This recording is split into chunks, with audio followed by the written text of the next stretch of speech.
창세기 4장 25절 26절은 인류의 조상 아담이 선악과를 따먹은 범죄로 타락한 상태에서 많은 자녀를 낳았다가 자신의 죄를 회개하고 비로소 130세에 야훼 하나님을 이름을 부르는 경건한 아들 셋을 낳은 후 930세까지 상수했고 아담의 아들 셋이 105세에 경건한 아들 에노스를 낳음으로 경건한 혈통의 유전자가 자손들에게 흘러갔음을 기록한 말씀이고, 이어서 기록된 창세기 5장 1절로 31절은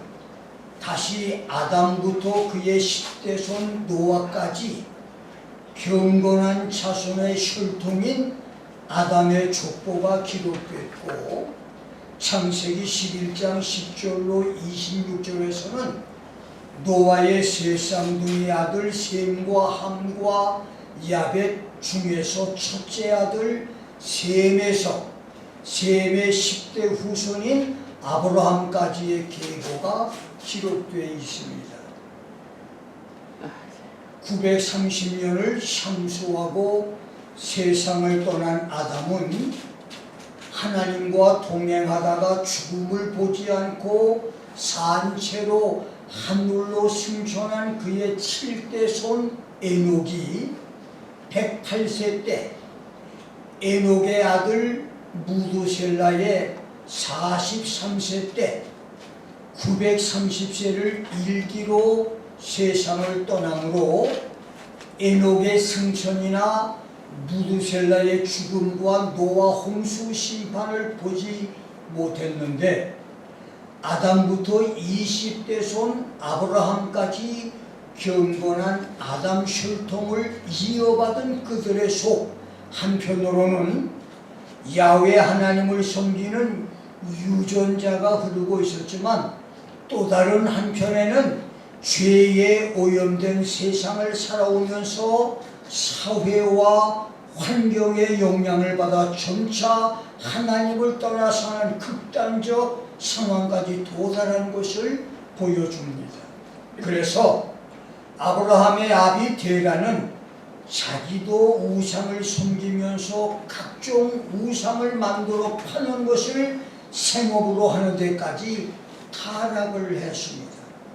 이렇게 사람은 수직적인 혈통적 유전자의 영향을 받기도 하고 사회적이고 환경적인 수평적 유전자의 영향을 받으면서 자신의 인격과 신앙이 형성됩니다.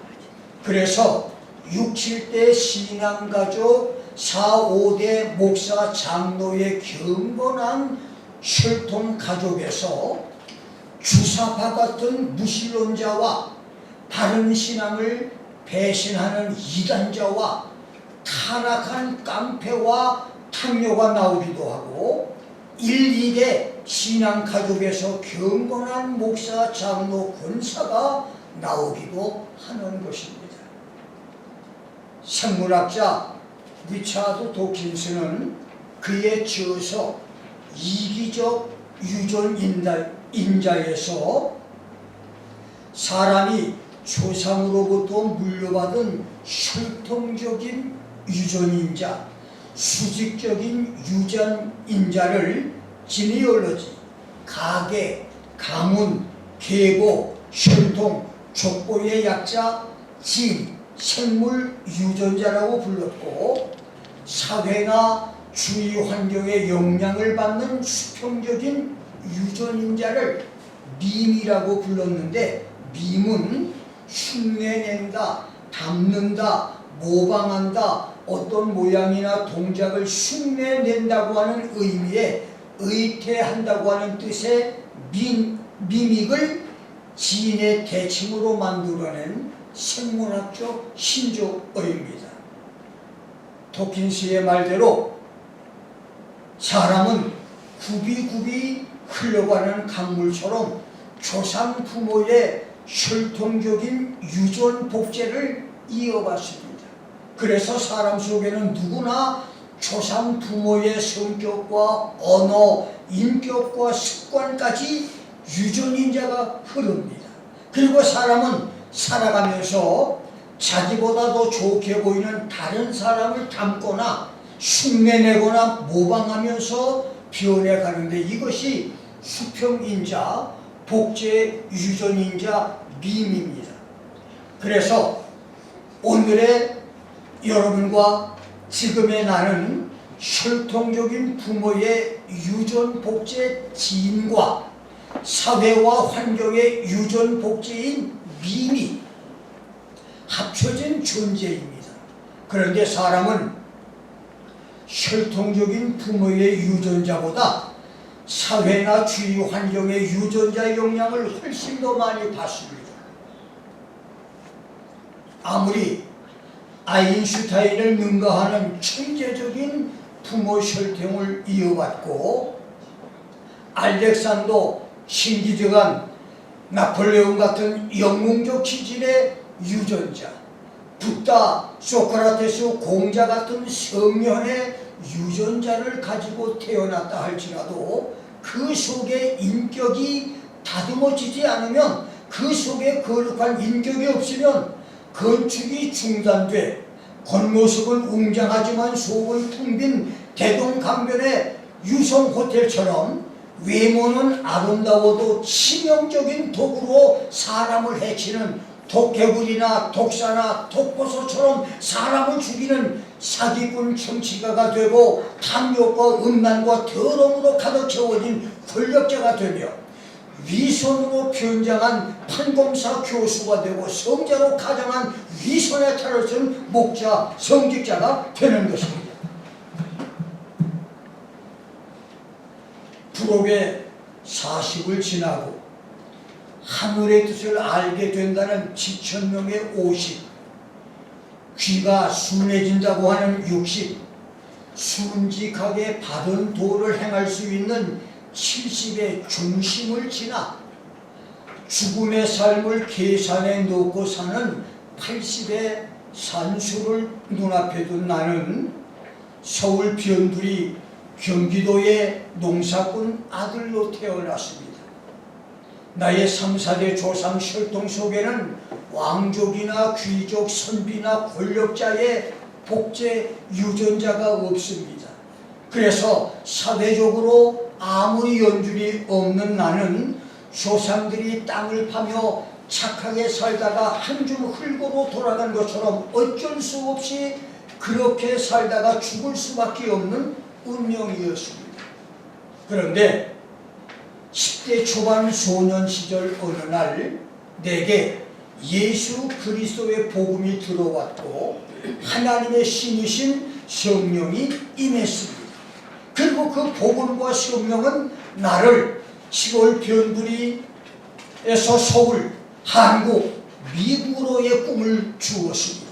그래서 부모 혈통의 지인 유전자는 내놓을 것도 없고 자랑할 것도 보잘것도 없어서 하늘과 땅속에 감추어져 살다가 사라져버릴 천장지비의 존재였지만 예수 복음과 성령의 미인 유전자는 경기도와 충청도 소백산골의 촌마두인 촌놈 김 목사로 시대와 역사의 장애물을 뛰어넘으며 여기까지 달려오게 했습니다. 그리고 말씀과 성령의 미임을 통해서 내가 경험한 하나님은 지구촌 표현들이 무지렁이 촌놈 김 목사로 또 다른 웅주 거목의 새로운 미래 역사, 그 건너편을 바라보게 하고 있습니다. 대한민국의 촌뜨기 김 목사를 말씀과 성령의 민 유전자로 변화시킨 하나님께서 여러분들을 말씀과 성령으로 변화시켜 주시는 축복들이 있기를 주의 이름으로 축원합니다. 나는 오늘 당신의 하나님 야훼라고 하는 주제로 여러분과 함께 은혜를 나누겠습니다. 당신의 하나님이란 내가 경험한 하나님을 내가 다른 사람에게 소개하는 말이 아니라 내 곁에서 나를 지켜본 사람들이 나를 통해 나타나시는 하나님, 나를 통해서 역사하시는 하나님을 보고 고백하는 말입니다. 내 곁에서 나와 함께 10년, 20, 30년을 살면서 나에게 역사하신 하나님을 보고 아내나 남편, 자녀들이나 형제들이 고백하는 말이고, 내 밑에서 오랫동안 나를 섬겼던 사람들이 내게 나타나셨던 하나님을 보고 고백하는 말이며, 나의 직장 동료나 친구들이 오랜 세월 동안 내가 경험하는 하나님의 역사를 보고 고백하는 말입니다. 그렇습니다.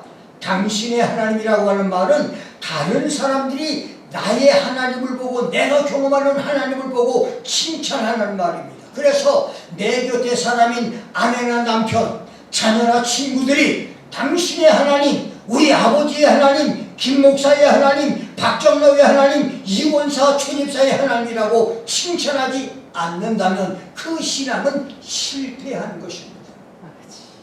본문은 히스기야가 예루살렘을 포위한 아수르 군대 장관 랍사게의 항복 독촉장 편지를 받고 절망에 빠져 자기 옷을 찢고 굵은 베옷을 입은 채 성전에 들어간 후 국내 대신과 서기관과 제사장 장로들에게 굵은 베옷을 입혀서 선지자 이사야에게 초상집 같은 누런 짓의 백족간두의 국가의 위기를 알리면서 당신의 하나님 야훼의 하나님께 기도해달라고 하는 내용입니다. 그때 하나님은 이사야의 기도를 들으시고 응답하셔서 천사를 보내 하룻밤 사이에 아수르 군대 18만 5천을 죽이고 나라를 건져주셨는데, 그렇습니다. 이사야의 하나님은 지금도 그런 역사를 만드는 하나님이십니다. 아멘. 여러분은 이사야처럼 내 자녀가 어렵고 힘들 때, 내 이웃이 병들고 절망 좌절에 빠졌을 때 당신의 하나님을 보여줄 수 있습니까? 우리 모두 나그네 인생을 살아가면서 해결하기 어려운 문제를 당할 때 히스기야처럼 이사야의 하나님을 구하는 지혜로운 믿음의 성도, 이사야처럼 나의 하나님을 보여주는 능력과 기적의 성도가 되기를 주의 이름으로 축원합니다. 이제 성경에서 주위 사람들이 보고 당신의 하나님을 고백한 믿음과 기적의 사람들을 알아봅니다. 첫째, 아브라함의 하나님입니다. 창세기 20장에는 아브라함이 그랄 왕 아비멜렉을 속이고 아내 사라를 그랄 왕의 왕비로 주었다가 하나님께서 아비멜렉에게 나타나 이 여인은 선지자 아브라함의 아내다.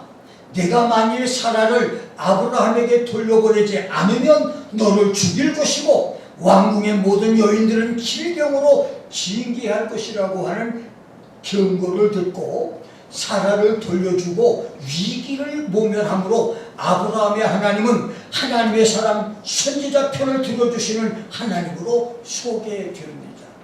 그리고 창세기 23장에서는 사라가 127세에 갑자기 죽어서 시체를 묻을 장지가 없자 아브라함이 당황해할 때 해족속 에브론이 당신은 우리 중 하나님의 방백이시니 You are a mighty prince among us. 우리 묘실 중에서 최고로 좋은 장지 무덤을 주겠다며 막벨라 굴을 주므로 아브라함은 사라를 그곳에 매장을 합니다. 해족속 헤브론 사람들은 아브라함과 함께 이웃에 살면서 평상시 아브라함과 함께하는 하나님을 보았고, 그래서 아브라함을 하나님의 방백, 하나님의 왕족, 하나님의 왕자라고 부르며 그를 존경했습니다.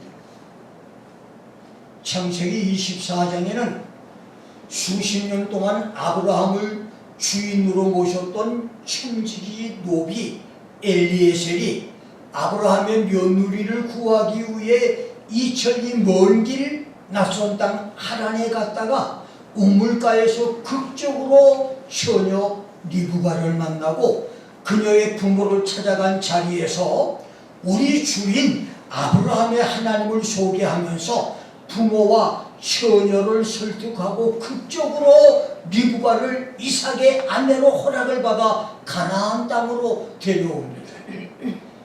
16, 17년 전에 나도 생면부지의 이정혜 목사 차재식 장로를 만나 내 하나님을 소개하고 딸을 며느리로 달라고 해서 그들의 무남 동료를 며느리로 데려오는 기적적인 축복을 받았지만 그 당시 며느리는 대학에서 성악을 전공한 후에 대형 무대 음악회에서 주연 가수로 공연을 시작하던 때로 결혼보다는 대중의 인기를 얻을 수 있는 기회여서 결혼은 꿈도 꾸지 않았던 때였는데 극적으로 그 처녀가 우리 식구가 됐습니다. 엘리에셀도 생명부지의 라반 가족에게 우리 주인 아브라함의 하나님을 소개하고 부모 형제와 자녀 리브가를 설득해서 데려온 것입니다.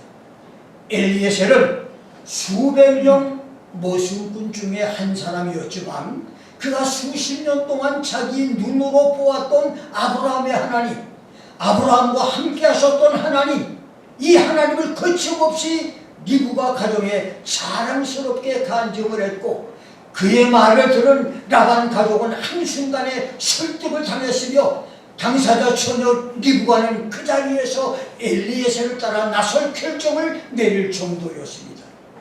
내 밑에 사람이 최측근에서 나를 돕는 사람 내 부와 직원이 우리 집 파출부가 우리 집 세입자가 나와 함께 시간을 많이 보내는 내 차 운전사가 내가 믿고 일을 맡기는 나의 집사 종이 나의 일군 나의 친구가 나의 하나님을 보고 우리 주인의 하나님을 자랑할 수 있는 축복들이 있기를 주의 이름으로 축원합니다. 창세기에서 아비멜렉이 본 아브라함의 하나님, 햇사람 에브론이 본 아브라함의 하나님, 모순꾼 엘리에셀이 보았던 아브라함의 하나님은 하나님이 신뢰하는 사람, 하나님의 신뢰를 얻는 사람, 하나님께 믿을 수 있는 사람으로 인정받는 사람은 하나님께서 절대적으로 편들어 주시는 하나님이었습니다. 많은 사람이 여러분을 하나님이 편들어 주는 사람으로 알고 여러분을 인정하고 두려워하며 여러분을 하나님처럼 존경하고 하나님의 사람으로 사랑하는 축복의 사람들이 될 수 있기를 주의 이름으로 축원합니다. 아멘. 두 번째, 사드락과 메삭과 아벳느고의 하나님이십니다. 느부갓네살이 인도에서 에티오피아까지 이르는 광대한 바벨론 제국을 세우고 성도 예루살렘까지 함락을 시켜 그 위세가 하늘까지 닿을 정도가 된 바벨론 통치 18년, 느부갓네살은 바벨론 두라 평지에 높이 60규빗, 100m, 너비 6규빗, 약 10m의 금으로 입힌 거대한 우상을 만들어 세우고 우상 낙성식에 바벨론 각성의 성주들인 방백과 성의 군대 장관들인 수령들과 각성의 민관 행정관은 도백과 중요한 재판의 결정권자인 재판관들과 국가 공공재산의 관리자인 재무관들과 법률에 정통한 법률 전문가인 모사들과 말로 재판을 관리하는 법률사와 120도의 국정을 담당하는 정부 관료인 관원들을 두라 평지에 집결시켜서 우상에게 절을 하게 하는 우상 낙성식을 거행했습니다. 그때 다니엘은 다른 공무로 참여치 못해서 위기를 면했지만 다니엘의 친구 히브리 세 청년 사드락과 메삭과 아벳느고는 왕명을 따라 우상 제막식에 참여했고 수만 명 문무백관이 일사불란하게 엎드려 우상에게 절하는데 우상 숭배를 거절했던 그들은 왕명 거역죄로 왕 앞에 끌려옵니다. 그리고 한 번의 기회를 더 주겠다고 하는 느부갓네살의 회유 설득을 거절했다가 격분한 왕의 명령을 따라 두 손이 결박된 채 평소보다 7배나 뜨겁게 달궈진 풀무불 속으로 던져졌습니다.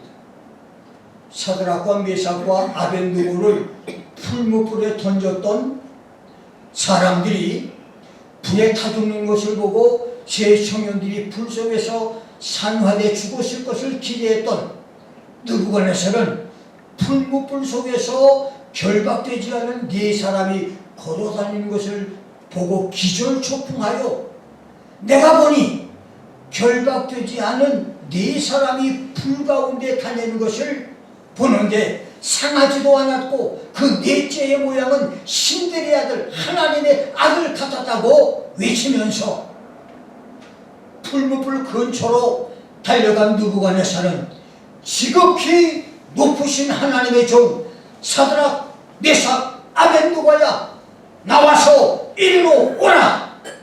샤드락 메삭 and Abednego, come out, you servant of the Most High God, and come here 라고 소리칩니다. 그러자 털끝 하나 다치지 않은 히브리스의 청년은 결박됐던 모든 끈은 불에 다 없어졌는데도 불구하고 아무 일 없었던 것처럼 유유히 늠름하게 용광로 풀무불에서 걸어 나왔습니다.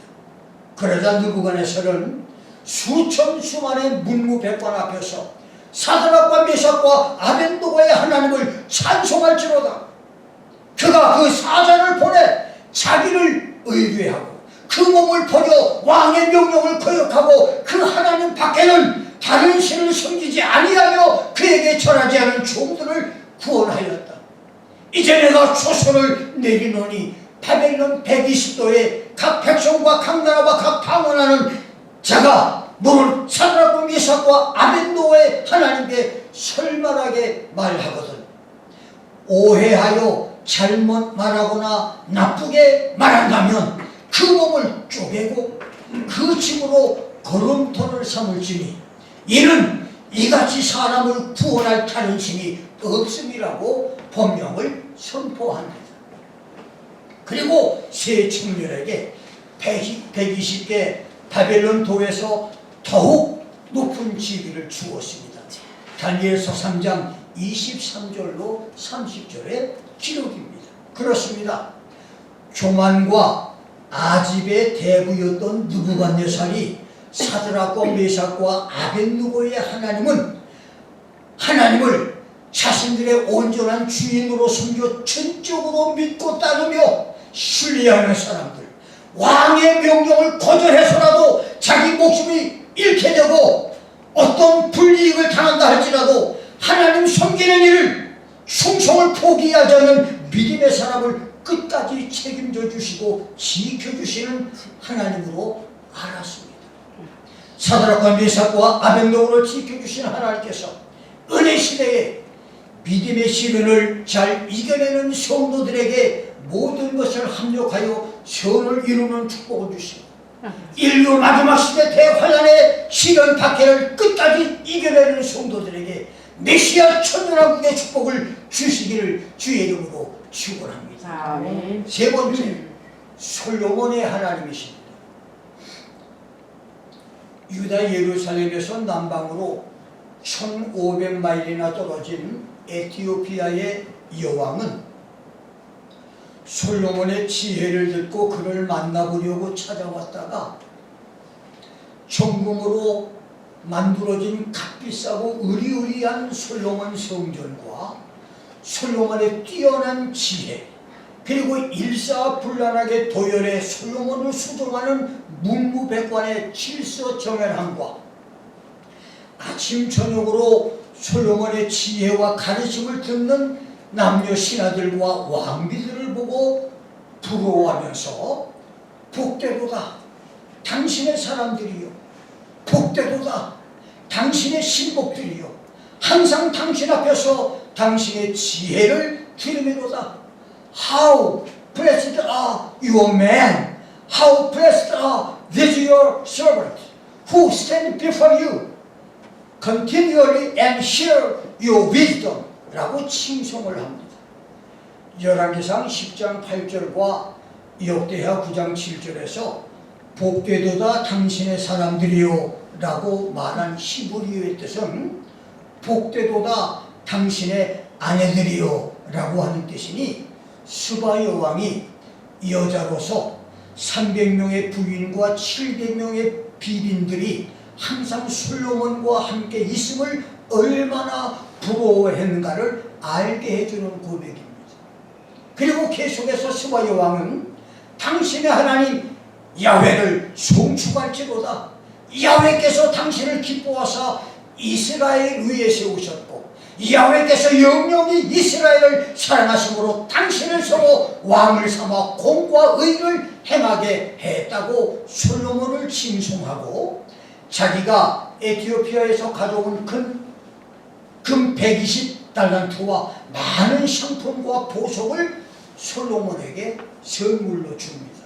당시 금 1달란트는 금 34.3kg으로 1500명의 노예를 살 수 있는 액수이니 금 120달란트는 노예 18만 명을 살 수 있는 엄청난 선물이고 현재 화폐 가치로는 대략 700만 달러이니 스바 여왕의 선물은 가히 천문학적인 선물이었습니다. 전승에 의하면 스바 여왕이 솔로몬을 방문하고 여러 날 예루살렘 왕궁에 머물다가 에티오피아로 돌아가기 전에 솔로몬은 그 여자에게 많은 물건을 보답 선물로 주었고 석별의 정이 아쉬워서 열왕기상 10장 13절과 역대하 9장 12절의 말씀처럼 솔로몬이 그녀의 소원대로 그녀가 구하는 모든 것을 주었다고 했는데 그때 스바 여왕이 솔로몬과 헤어지기 전 자기의 소원을 말한 것이 솔로몬과 잠자리를 같이 하는 것이었고 실제로 솔로몬은 그녀의 소원을 들어주고 그녀를 통해서 아들 멘-엘릭 왕자를 낳습니다. 그리고 멘-엘릭 왕자는 장성하기까지 예루살렘에 머물다가 어머니의 나라로 돌아갔는데 그 후손이 훗날 베타 이스라엘의 혈통을 이은 자들로 에티오피아에서 이스라엘로 돌아옵니다. 그렇습니다. 스바 여왕은 예루살렘 방문해서 솔로몬의 나라와 그의 지혜를 보고 솔로몬이 하나님을 보았고 그의 하나님을 칭송하다가 솔로몬의 여인이 됩니다. 우리가 잘 아는 대로 솔로몬은 일천번제를 통해서 하나님의 지혜를 받았습니다. 일천번제는 말 그대로 춘복을 드리는 번제 제사입니다. 인내가 없이는 해낼 수 없는 제사입니다.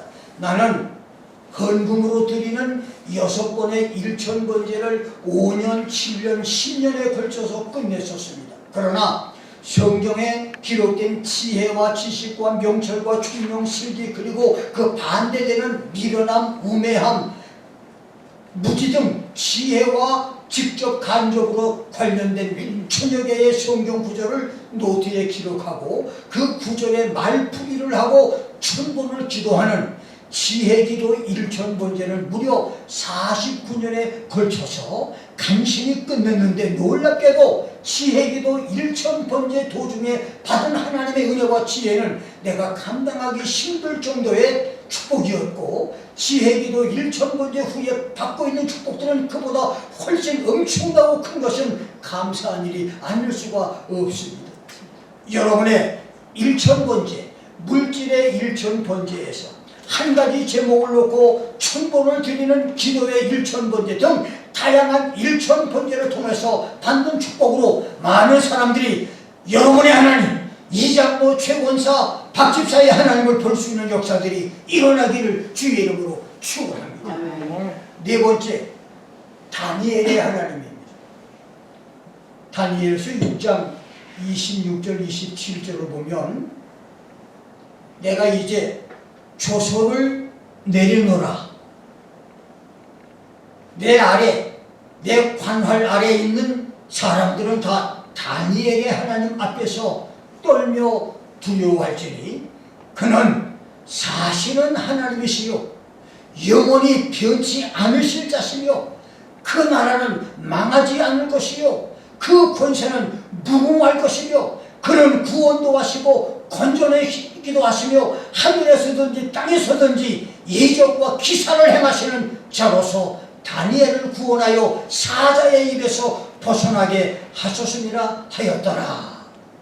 이 말은 참소하는 자들의 말을 듣고 죄 없는 다니엘을 사자굴에 던져 넣어서 굶주린 맹수들이 먹이가 되게 했다가 기적적으로 다시 살아난 다니엘을 보고 네개 파사 제국의 황제 다리오가 선포한 고백입니다.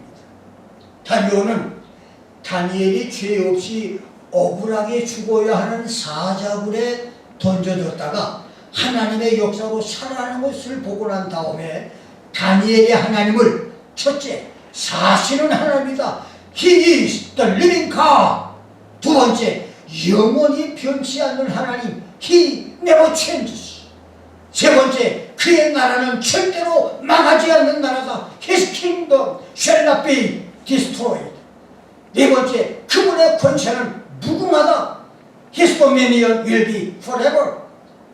다섯 번째, 그는 구원도 하시고 건져내시기도 하시는 하나님이시다. He delivers and rescues. 다니엘의 하나님은 어떤 위협이나 압박이나 구속의 상황에서 구출하고 해방시키는 하나님이시고 외부적인 해악으로부터 보호해 주시고 질병과 저주에서도 지켜주시는 하나님이라고는 고백입니다. 여섯 번째는 그는 하늘과 땅에서 이적과 기사를 행하시는 하나님이시다. He works signs and wonders in heaven and on earth 라고 고백을 합니다. 여러분 6,000년 인류 역사에 인간들이 만든 수억의 신들 중에서 살아있는 신이 누구입니까? 영원히 변치 않은 하나님이 누구입니까?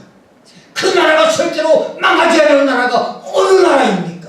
6,000년 지구 역사에 등장했던 모든 제국과 나라는 모두 망했고 지구촌에서 사라졌습니다. 그러나 장차 지구상에 세워질 메시아 천년왕국은 지상에서 1,000년 동안 지속될 것이고 1,000년 후에는 하늘나라에서 영원토록 계속될 것입니다. 그리고 그분의 권세, 하나님과 예수 그리스도의 권세는 무궁할 것이며 다니엘의 하나님은 구원도 하시고 건져내시기도 하십니다. 그 하나님은 하늘과 땅에서 이적과 기사를 행하시는 하나님이십니다.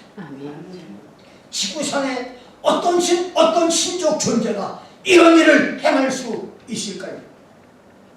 오늘 아무 죄 없이 참소를 당하고 억울한 일을 당하며 옥에 갇히고 죽을 위기를 만나도 사자 굴속 같은 절체절명의 위기 상황에서 구원받은 하나님의 기적을 체험함으로 다니엘의 하나님이 나의 하나님이심을 보여주는 기적과 능력의 성도들이 될 수 있기를 주의 이름으로 축원합니다. 아멘. 다섯 번째, 이사야의 하나님입니다.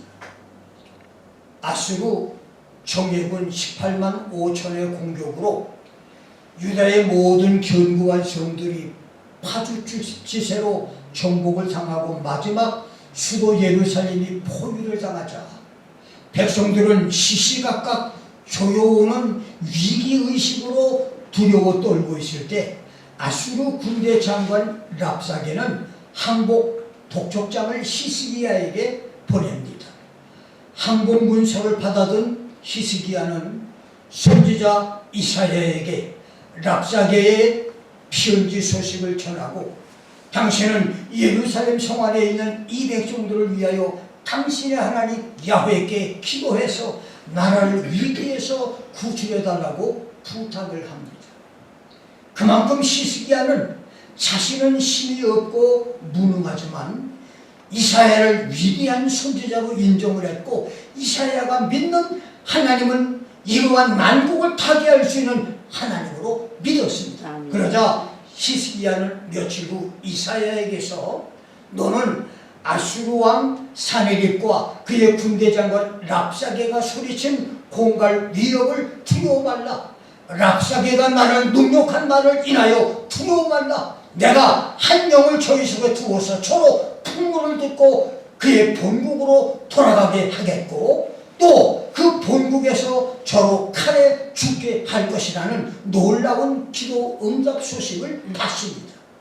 선지자 이사야의 기도에 하나님께서 예루살렘을 포위한 아수르 군대를 괴멸시키겠다고 하는 응답을 주었다는 말씀입니다.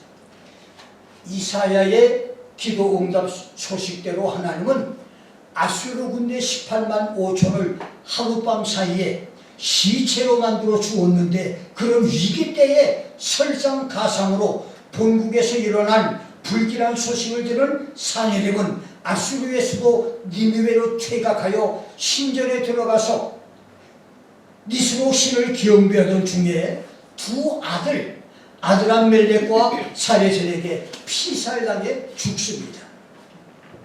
히스기야는 선지자 이사야를 신뢰했고 이사야의 하나님을 의지했다가 나라를 위기에서 건졌습니다.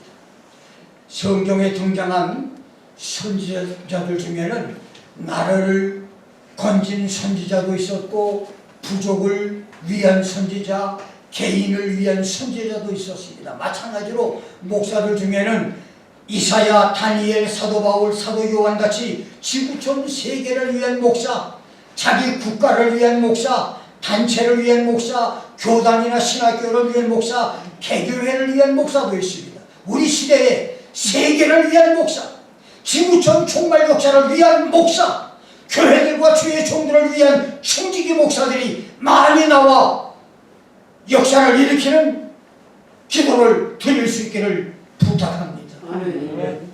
다른 사람들이 나의 하나님을 볼 때 여러분은 어떤 하나님을 보여주고 있습니까?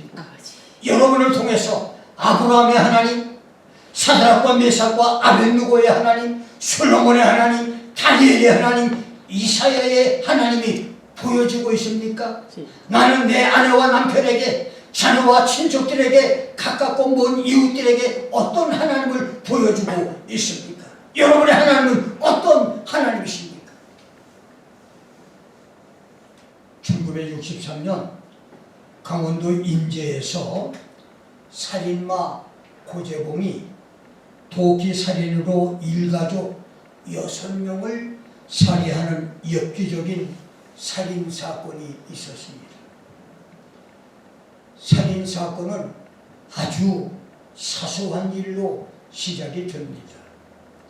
상병 고재봉이 인제 제3군단 야전포단 부대장 박모 중령의 당번병으로 근무하던 어느 날 일을 마치고 나오면서 박중령의 서재에서 작은 물건을 들고 나오다가 가정부에게 발각이 되자 그녀가 소리를 지르지 못하게 도끼를 들고 위협한 것이 살인 미수죄가 돼서 육군 형무소에서 7달을 살았는데 그것이 억울했던 고재봉은 복수를 다짐하면서 형기를 마치고 추록을 합니다. 고재봉은 추록과 함께 아직 밤이 어두운 이른 새벽 박중령 집을 찾아갑니다. 그리고 집에 들어가자마자 닥치는 대로 박중령의 식구 6명을 도끼로 찍어서 살해를 함으로 복수를 합니다. 그런데 그날의 복수는 잘못된 복수였습니다. 고재봉이 감방에 수감되어 있었던 동안 박중령은 다른 부대로 전속을 가고 그 집에는 새로 부임한 이득주 중령과 그의 식구 6명이 살았는데 그 가족이 새벽에 아무 죄 없이 고재봉이 휘두르는 도끼로 무참하게 몰살을 당한 것입니다. 이렇게 어처구니 없는 도끼 살해로 죄 없는 가족이 죽임을 당했습니다. 군법은 고재봉에게 사형을 언도합니다. 감옥에 수감된 고재봉은 더 난폭해졌고 형무소 안에서 그를 감당할 수감자가 없었으며 심지어 창살 사이로 감시하는 교도소 소장의 눈을 찔러 쓰러뜨릴 정도로 포악했습니다. 그렇게 죽는 시간만 기다리며 수감자들에게 공포의 대상으로 살아가던 어느 날 그는 감옥을 찾아온 어느 목사의 전도를 받고 기도를 받습니다. 처음 얼마 동안은 성경을 집어 던지고 전도 목사를 욕하며 거절했다가 언제부터인지 목사의 전도를 듣고 기도를 받으며 성경을 읽기 시작을 했습니다.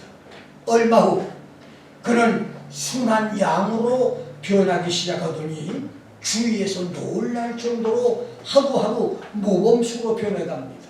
그리고 하루 종일 성경을 읽으며 참회에 눈물을 흘리는 생활이 계속되고 나중에는 수감자들에게 전도를 하는 형무소 전도자가 됐습니다.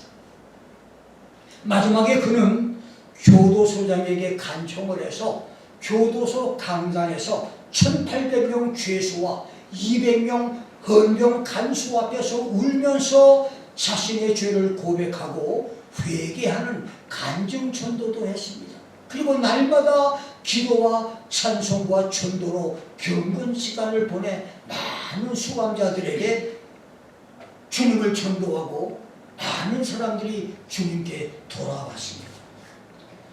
사형 집행의 날 집행관이 마지막으로 할 말이 있으면 하라고 하자 고재봉은 찬송을 부르게 해달라고 합니다. 그리고 그는 하늘을 우러러보며 나 같은 죄인 살리신 주은혜 놀라워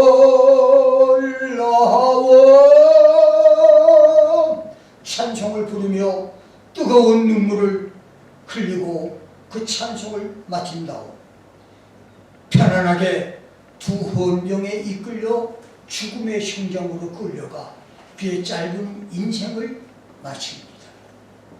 많은 사람들에게 살인마였던 고재봉의 하나님을 보여준 감격의 간증입니다.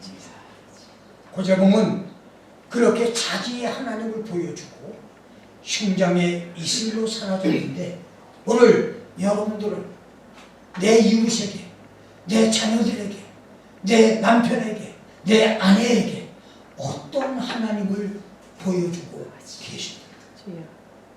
나는 내 이웃에게 이 어려운 상황에서 어떤 하나님을 보여주고 있으십니까?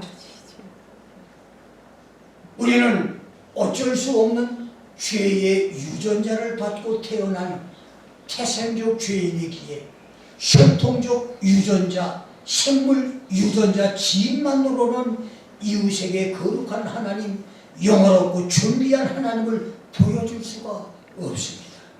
그래서 우리에게 필요한 것은 사회적 유전자인 민, 예수 유전자, 말씀 유전자, 성령 유전자뿐입니다. 아멘. 우리 모두 12사도처럼 바울처럼 예수님을 닮아 이웃을 감동시키는 성도가 돼야 할 것입니다. 아멘.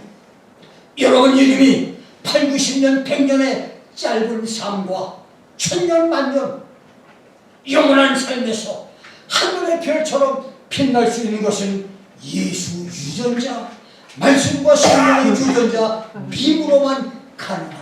아멘. 예수 유전자로 새롭게 변화된 여러분의 하나님을 보여줌으로 지구촌과 새하늘 새 땅에서 영원히 빛나는 축복들이 있기를 주의 이름으로 축원합니다. 아멘. 주여 나를 예수 유전자 말씀과 성령 유전자로 새로운 피조물을 만들어 주어서 시대와 역사 앞에 나의 하나님을 보여주는 살아있는 예수의 증인이 되게 하소서. 오늘 이 기도가 여러분과 나의 기도가 되기를 주의 이름으로 축원합니다. 기도하겠습니다.